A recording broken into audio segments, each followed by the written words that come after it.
ഞങ്ങൾക്ക് ബലിയായിത്തീരുന്ന കാരുണ്യവാനായ കർത്താവെ, പുതിയ പ്രഭാതം നൽകി അനുഗ്രഹിച്ചതിനെ ഓർത്ത് നന്ദി പറയും. നിൻ്റെ കരുണയും സ്നേഹവും അനുഭവിച്ചറിയുവാൻ ഞങ്ങളെ ഓരോരുത്തരെയും വിളിച്ച അങ്ങയുടെ അനന്തമായ കാരുണ്യത്തിന് നന്ദി അർപ്പിച്ചുകൊണ്ട് ഈ പ്രഭാതത്തെ അങ്ങയുടെ കരങ്ങളിലേക്ക് സമർപ്പിക്കും. അങ്ങേക്ക് സാക്ഷികളായി തീരുവാൻ തക്കവിധം നിൻ്റെ കരുണയും സ്നേഹവും ഞങ്ങൾക്ക് ഓരോരുത്തർക്കും നൽകി ഞങ്ങളെ അനുഗ്രഹിക്കുകയും എൻ്റെ കൃപാവരത്തിൻ്റെ അഭിഷേകത്താൽ നിറച്ച ശക്തിപ്പെടുത്തുകയും ചെയ്യുന്നു.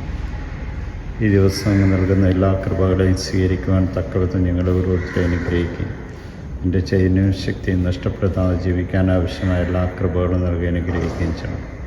എൻ്റെ സ്നേഹത്തിൻ്റെ നിറവിൽ ഞങ്ങളെ ഓരോരുത്തരെയും നയിക്കുകയും ശക്തിപ്പെടുത്തുകയും ഞങ്ങളുടെ കൃപാവരത്തിൻ്റെ അഭിഷേകത്താൽ എൻ്റെ കുരിശിൻ ചുവട്ടിൽ സമർപ്പിക്കപ്പെടുന്ന ഞങ്ങൾ ഓരോരുത്തരും അങ്ങയുടെ തിരഹിതമനുസരിച്ച് ജീവിച്ചുകൊണ്ട് എൻ്റെ തിരുനാമത്തെ മഹത്വപ്പെടുത്തി ജീവിക്കുവാൻ തക്കവിധം ഇന്നേ ദിനം ഞങ്ങളെ ഓരോരുത്തരെയും അനുഗ്രഹിക്കണം.